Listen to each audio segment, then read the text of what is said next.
It's Tuesday, guys. It's Tuesday hobby news time.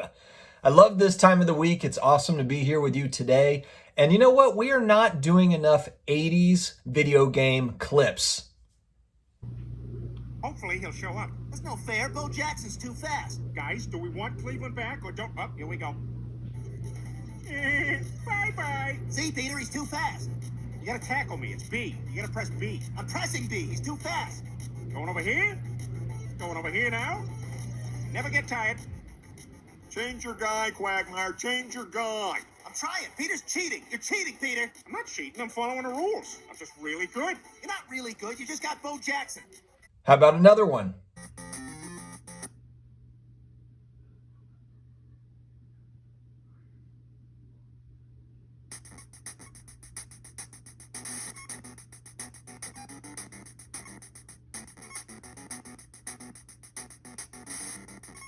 One more for good measure.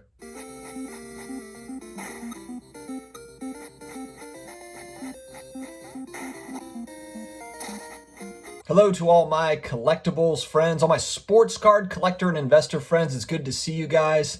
It's another day, and we're just getting through it.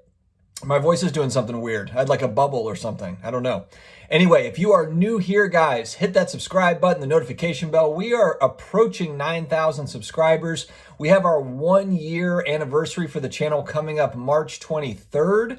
I'm excited. I'm going to put together kind of a collage of different clips as we've kind of, gone on. It's going to be fun to make. And we've got some fun things on the way for the channel that are coming up over the next 30 days. Some projects, some different things going on. Maybe different studio look. We've got some stuff. So I'm excited that you guys are here, but stay with us. We're going to continue on. We put out pretty much daily content all about collectibles type stuff. It's nothing but a good time. So thank you for joining.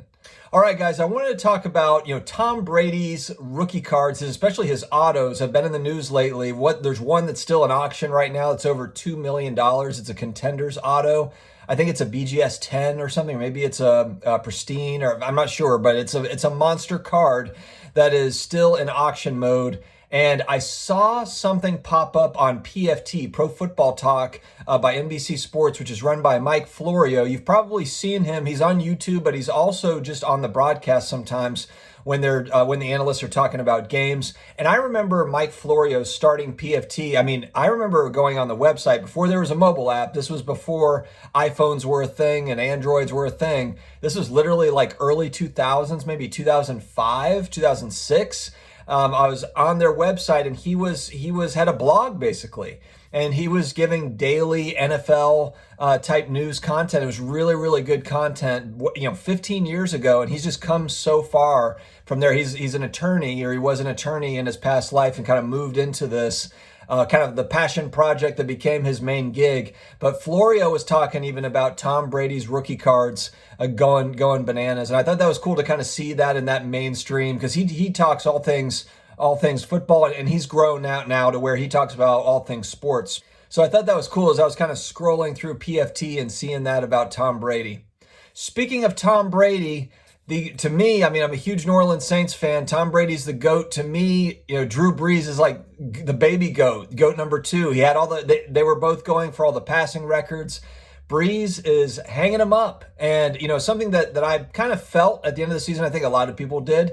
I don't think that it's a bad move for Brees. I mean, he's been battling injuries over the last 2 years, and he has not been as good over the last couple years as he has been previously. But, I mean, the guy was playing at an all-time, like elite level for 15 plus years, really 18 years, I would say.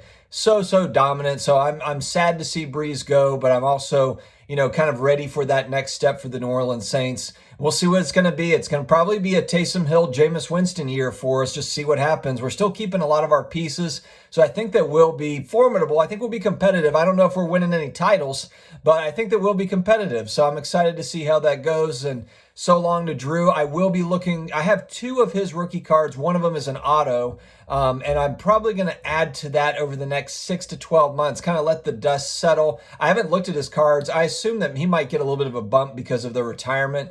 announcement, but I'm going to look kind of in the next 6 to 12 months, maybe as things calm down for Breeze stuff, and see if I can get another, a nice Breeze rookie card to add to the collection.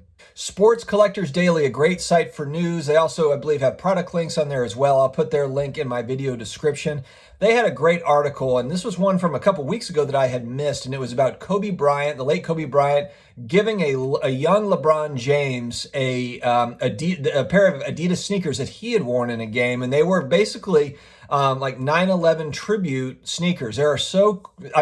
Just an interesting looking shoe. It was cool to kind of hear LeBron in the article kind of talking about it and how it was a gift from Kobe. And I think LeBron was only 18 or 19 years old. He played in a high school game with them after Kobe had worn them. He was talking about how he's a size 15 and Kobe's a size 14. So they were a little bit small on him, but he did play in a game, I think like the next night against Carmelo Anthony in high school. And I was just thinking like, man, that's got to just bring back all sorts of memories. But those shoes were just auctioned off, I believe, through Heritage Auctions, or one of the big auction houses had just auctioned those off a couple weeks ago. I thought that was an interesting story that they had there, just between two all-time greats. We're seeing more and more NBA Top Shots at auction. Heritage Auctions has a couple more. There's a LeBron moment, and I was kind of surprised to see, just on a smaller scale, they had a Trae Young numbered out of 7,500 Series 2, and I've got a few of those myself. The one that's up for auction is 99 out of 7,500, so it is considered, when it's under 100, and for people that don't know, the lower the serial number, typically the higher the value is how the market has kind of valued them.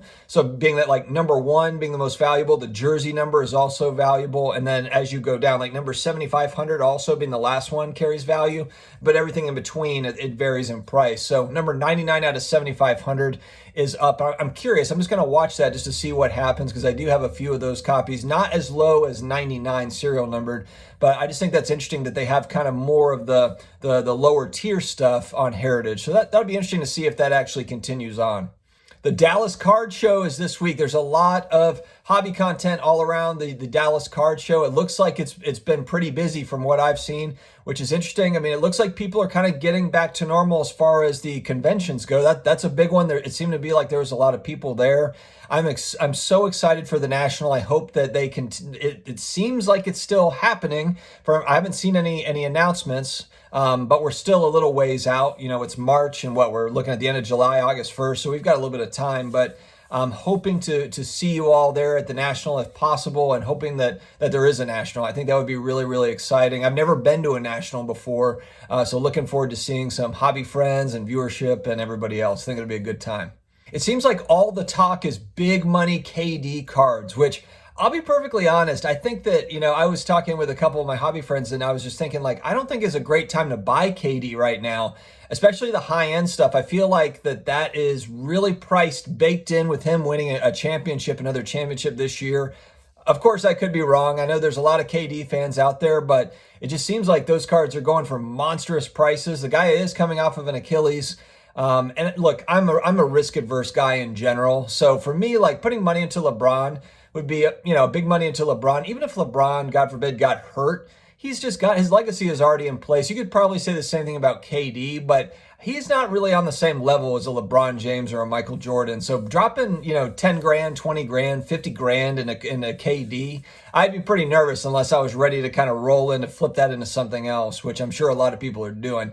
But yeah, it seems like Kevin Durant, I think that everyone's just got the Nets kind of penciled in for that Eastern Conference title, which they look like they look good. They look like they're going to do it, but we'll see what happens. All right, guys, we always like to finish with a positive message at the end of each video. I appreciate you coming here and spending every day with me. For those, I know there's a lot of you that do tune in every day in the morning. I typically put these out kind of at breakfast time, so I appreciate you tuning in. And I'm going to use a Henry Ford quote. I think it's a great quote from one of the greatest businessmen of all time. Essentially goes something like, whether you think that you can or you think that you can't, you are right. And it essentially just means that you have to kind of you're going to dictate your fate. If you believe you can, then you can. And if you believe you can't, then you can't. And that's really I think that's a great quote, because it's so simple, but it tells such a huge, huge story. We're all going to have challenges. We're all going to run into walls, and we've got to figure out how to get around them, how to get through them. But that's all kind of the fun part of the process of getting to your goal. I've heard different kind of motivational speakers talk about And it's totally true, because I've done it too, to where you have a goal and you've worked so hard for that goal, and then when you finally get to it, it's kind of an empty feeling. Like, it's not as if you get there and then you're celebrating for years and years. It's like you get there and then it's like, okay, I got to that goal, so we're on to the next. And so that's where really kind of loving that process of getting to the goal and really enjoying each step is critically important to whatever we're doing. And so that's where I think that, and I always have to check myself too with that. This channel has really been that for me. I enjoy making videos every single day. There's not one day where I feel, where honestly, like I've been doing this for almost a year. Maybe 1 or 2 days where I felt like, oh, I don't need to, I'm not going to make a video today, but for the most part, I'm excited to do it. I'm excited to make these videos and to see the channel grow and all those things. So it's been kind of a passion project, talking about something I really enjoy doing, and then making friends along the way. It's like, it's everything you want all in one. So find that passion project, whatever that is, and go all in and really enjoy that process. Guys, have an awesome Tuesday. Let's just crush this week, get through to the end of the week, and get on with and get to the weekend. Enjoy our weekend. All right, have a great day, guys. Take care.